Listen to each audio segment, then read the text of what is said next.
Okay, I can handle that. All right.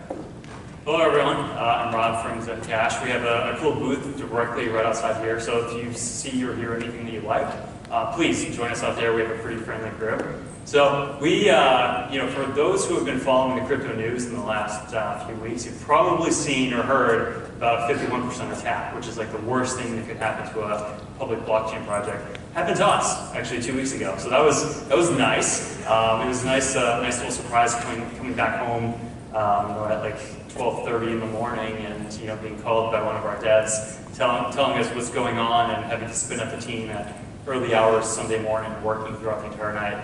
So that was fun. And what it got me thinking, though, was coming out of this thing, the team responded just beautifully. I have to commend them. And what we got out of it was actually a nice, elegant engineering solution that I think will hopefully help solve this problem for the entire industry. So then it got me thinking, well, this is a very nice kind of real-world example of an anti-fragile system, where we have this massive shock that the entire industry for the last 10 years has been terrified of receiving, and we internalized it productively and came out of it, I would say, much stronger than we were going into it. So that's what I'm here to talk about, and just a real quick definition about what an anti-fragile system is, or this concept of anti-fragility. It was coined by a financial economist, philosopher, Nassim Taleb. So it's basically the property of a system that undergoes some severe shock, or some sort of exogenous event that happens to it. It can even just be noise, but it internalizes it productively, it grows and evolves, and comes out of it stronger than it was going into it. So I hypothesized that public blockchain systems exhibit some very nice characteristics that I would say are anti-fragile. Now, anti-fragility, to be just completely honest here, we have to say is essentially within some shock range. You could be anti-fragile. Now, of course, if a black hole were to come swirling to this part of the galaxy, there's no public blockchain system that will be anti-fragile to that. So we have to be realistic. There's some boundaries here. Right, but within the boundaries, we can be anti-fragile and intentionally move in that direction and expand with the boundaries of this range. So that's really the important thing that I learned in the last year, helping build this ZenCash project, is we can be intentional about making our organizations much more robust and kind of sensitive to environmental feedback that we get, so that we can truly be like a free market system on steroids. Like this slide says, free enterprise on steroids. This is the operating environment in which we find ourselves. So I built this presentation kind of thinking like lessons learned of what we've gone through in the last year, in particular the last 2 weeks. So this stuff was really fresh in my mind, but then I took a step back and started thinking, well, where are we? What's the state of the industry after the last 10 years? Yeah, so there are some very nice lessons that are to be learned. So Bitcoin, if you guys haven't heard about it before, it really did open Pandora's box for this environment of permissionless innovation. This is the most important thing that I think has happened in the last decade, because now we have just a framework and an environment where anyone in the world can participate productively. The barriers to entry have collapsed for what it would typically take to stand up an international business. So now you could have a kid from Bangladesh or Africa who has a great idea and bring it to market fairly quickly. And by the way, they could do it just by cloning a GitHub repo or forking a GitHub repo. So the code's already there, battle tested, and you could fork that and launch a new business and start kind of iterating on that and taking that forward. So the barriers here to entry in this marketplace have collapsed, which I think is a wonderful thing for society, because the social utility here is you want to try as many experiments in the business domain as possible and see what works. And this is how a process of evolution works, is you just basically turbocharge experimentation and get feedback directly from the marketplace. Now, a lot of traditional business processes and rules and regulations have inhibited these types of processes or imposed frictions in the marketplace. They kind of slowed things down a bit. Now Bitcoin has overturned this.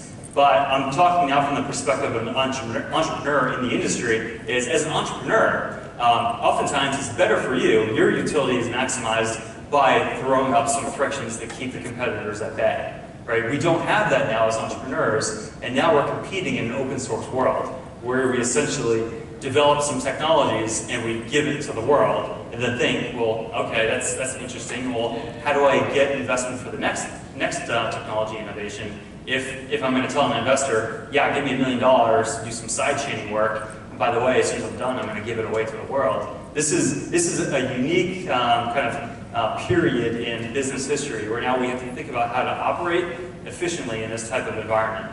So I like to talk about competitive moats just from the pure business perspective. And technology, because we're living in an open source world here, isn't a pure competitive moat like it has been for technology firms historically. So this is very interesting. So open source has some very good characteristics, some very good pros to doing this, but also some downsides. Okay, so I'm a big fan of being realistic about these things and thinking about how we can kind of optimize what we're doing within the framework.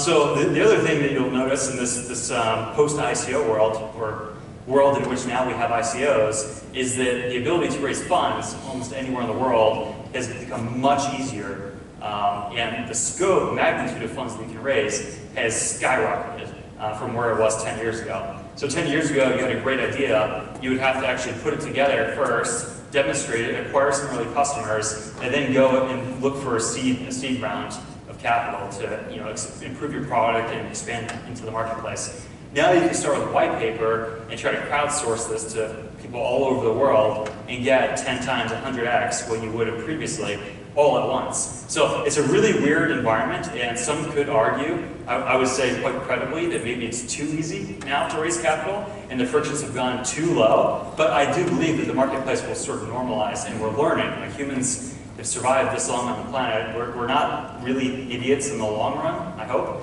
I hope that we'll adjust and just kind of build processes now to triage things a little bit better and kind of adjust the capital flows. The competition that's going forward now is across essentially every possible domain where we think we might be able to apply this tech, and then even within the domains, there's just fierce competition. So as an entrepreneur, I think about the best type of business from the business owner's perspective is to have a monopoly. This is not the best type of thing for society, though. So I think what we're seeing here will have some wonderful social implications. I just think as entrepreneurs, we need to think about how to adjust what we're doing so that we can compete well in this environment. And the cool thing is that nothing is sacred. I got into this industry because I loved the idea of separating money from state. That was my whole entry point to Bitcoin. So if we can challenge even the concept of money, we can challenge anything out there. So this is what we have to work with. And now we need to think practically, how do we build these competitive moats? So we're in a sort of race here to develop tomorrow's infrastructure that has value to induce people to use it massively. This is really what we're doing. All these blockchain projects that are building protocols, we're really all in this huge arms race to try to be the infrastructure that people use for different things. Now, I don't think that there has to be necessarily one infrastructure, one protocol to rule them all. I just think that doesn't necessarily make sense, especially when we're starting to think about interoperability across protocols and specialization within protocols as well. So I do think that now we can think about technology as a sort of, we're open sourcing it, but let's think about an ecosystem now instead. And you can't copy paste an ecosystem exactly. So you can build products or these distributed apps or things that people use within your ecosystem that you can still post a lot of your core code open source, but you can't copy paste an entire ecosystem. So from the technology perspective, I think this is the thing to consider for businesses. And I think we should go further and realize the competitive forces in this industry now are much different than what they were 10 years ago. So 10 years ago, even 5 years ago, you could fork a GitHub repo with a few of your engineering buddies and work on this stuff part-time and have a credible protocol that people are starting to kind of spontaneously adopt. But now you're competing in an environment where, for instance, like us, we have over 50 people on our team arranged into 7 business divisions that are operating on full throttle. So everything that we do is very intentional. We start with R&D, we do engineering, prototyping, testing, production level engineering. We do business development, marketing, ops to run the organization.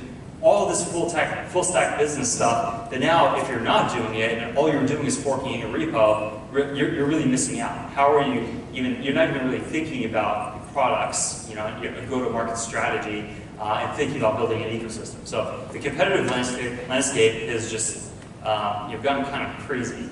So thinking about how to put this in your favor, you have to think about all of the stakeholders within your ecosystem. So it started off, essentially with, in the open source world, traditionally this has been a volunteer type effort. So you used to contribute commits to Linux or Mozilla because you love these types of projects, and maybe there's some career benefit for you to do stuff like this, or maybe it's just altruism or whatnot. Maybe there's a bounty program specifically that you're responding to, but now we layer in a few $100 billion into the ecosystem, and there's real money, so things have changed a bit. So we have community members, grassroots marketing outreach campaigns. We think about evangelists within our communities to really get out there and educate people. But then, of course, we start layering in some legal structures. Well, this open source stuff is great, but what happens when you want to contract with a company around the world and they want some legal entity to contract with? So this started then introducing the idea of foundations and nonprofit businesses within the space. And that was followed by for-profit businesses actually building apps into the ecosystems. Then, of course, we have the other stakeholders that we always have to consider: the miners, the people that run full node versions of your software, investors, other businesses, people that want to put entire businesses on your blockchain. So the whole point here is that we have a much broader ecosystem than we realized 10 years ago. And now as we design systems, we have to do so intentionally so that the economics make sense, and that you are positively rewarded for contributing and participating in the ecosystem. I think gone are the days where you just hope for mass adoption because you've built some really cool technology. Now I don't view the technology as not your go-to-market product. The technology or the infrastructure is what you build these other things on top of. But if you're not thinking about that end user and the real-world utility that you're adding to our lives, I think you're going down the wrong path. So how are we doing with Zen? What we're building is, we hope, a coherent ecosystem with incentive-compatible mechanisms across all stakeholder groups. And we think that this is a really good kind of like solid framework, then on top of which we're going to build a whole bunch of cool stuff. So if you look at our code base right now, we're very Bitcoin-like. We are in the process of rewriting the code base and doing a whole bunch of other cool stuff on top of it. But we started off kind of standing on the shoulders of giants with Satoshi. And now we're trying to continue this tradition, pushing the tech envelope, but in different ways that we think improve just the overall economics and health and sustainability of ecosystems. So one really important thing, you'll notice one very important node in this kind of system architecture is this treasury system, where now we have community resources that come from block rewards, and we need to decide how to collectively come to decision making how to use the resources. So we're taking some hints from game theory research, using zero-knowledge cryptography, and putting into our software protocol a voting system. So to make our system truly more resilient, or censorship resistant, I would say, and sustainable, because we know that we'll have funding into perpetuity through this kind of treasury system. So if you think about this from a kind of competitive dynamics perspective now, you've got one blockchain that's based on pure voluntary contributions forever, and you've got another blockchain that's based on like internalizing a revenue stream for its own growth. I don't see that over time, I guess I could say one to me appears kind of a dominant strategy versus the other. So I think that these types of competitive dynamics should probably force beneficial change for the entire industry.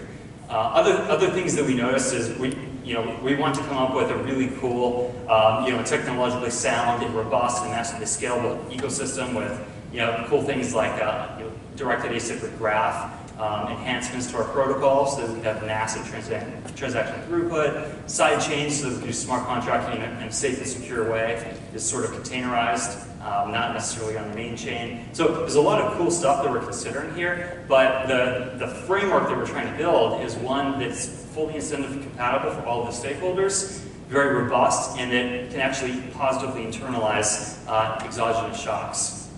So speaking of exogenous shocks, in the last year that we've been operating, we've gone through probably 20 years or more of just like chaos. That I wouldn't wish this on anyone else, where in the first few weeks of launching, we had an insider attack from our tech team. Not a cool thing to go through for a system, but what that did was it made us completely revise our internal processes, build our own red team, and now start thinking about our culture and the brand that we want to perpetuate here. And this is a really nice exercise for us to get back to basics and create an awesome culture that this sort of thing would be very unlikely to happen again.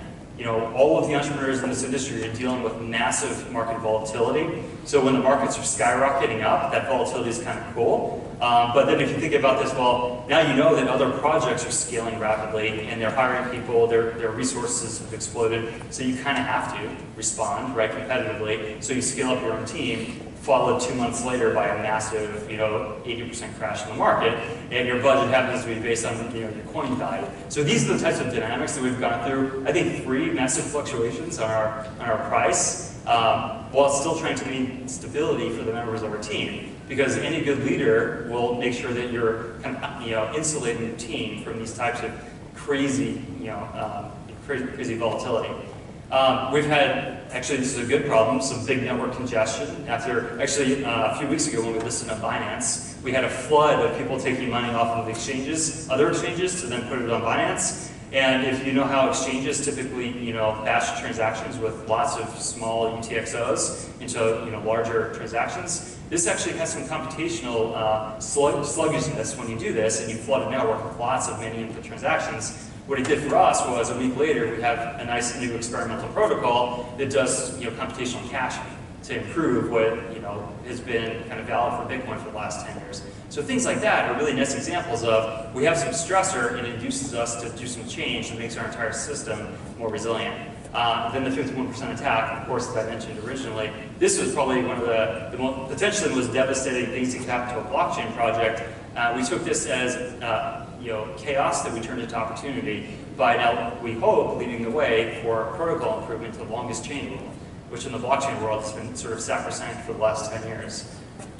So really the road to anti-fragility, I think, is something that every project operating in the space needs to think about, because we are operating the most intensely competitive industry in the world right now, with the fewest barriers to entry and some massive rewards if you do it well. So if there's one thing you can count on, is that we will have thousands of more competitors every single year that enter the space. Now, of course, we're going to have rapid turnover, in my opinion, but if you want to make sure that you're not turned over, you want to survive, you have to think about your organizational structure and how you can make your own organization anti-fragile, so that as these shocks come, and they will come, you're actually better off for them in the end. So I listed a variety of things that I think these public blockchain projects should think about. In particular, how they manage their resources. You should be censorship resistant if you want to be part of what I think are the surviving protocols. And to be censorship resistant, you need to take people like me out of the loop. I don't want to be the guy pointing to where the resources are going into perpetuity.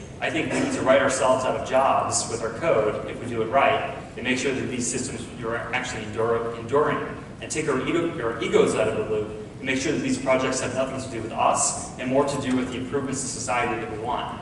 So, I'm going to be out there. There's a lot of some technical details here for what I think an anti-fragile public blockchain system should entail. So I'm happy to talk to you guys. But otherwise, what I'd like to say is the question of whether or not Bitcoin is going to be successful has already been answered a long time ago. It's already massively successful, and the fact that we're even here right now is just something that we should applaud the entire industry for making this possible. And we live in really amazing times. The fact that any of this is going on, and I think that we're really just at the tip of the iceberg for the major social changes that are promised by this industry. So thank you very much, and look forward to chatting with anyone outside if you want. All right, thank you very much.